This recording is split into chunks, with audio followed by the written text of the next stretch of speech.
4 ఏళ్ల పాపలా కనిపిస్తుంది. 6 ఏళ్ళు అవుతోంది. నీకు 6 ఏళ్ళ? కానీ చూడ్డానికి చాలా చిన్న పాపలా ఉంది. కాబట్టి ఇక మీదట నువ్వు నన్ను నానా అనే పిలవాలి, ఓకేనా? నాన్న పద. ఆనియా, నాన్న నేను భయపడ్డాను. ఇంటికి వెళ్ళాలని ఉంది. మన ఇంటికి వెళ్దాం నాన్న. మళ్ళీ అక్కడికే వెళ్దామా?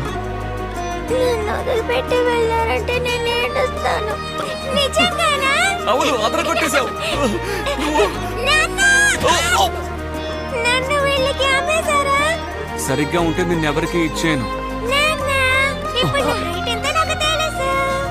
తల నరికారు, ఇక్కడ శరీరం నరికారు. ఇక్కడ ఉన్నప్పుడు అరవకూడదని నీకు ముందే చెప్పానా?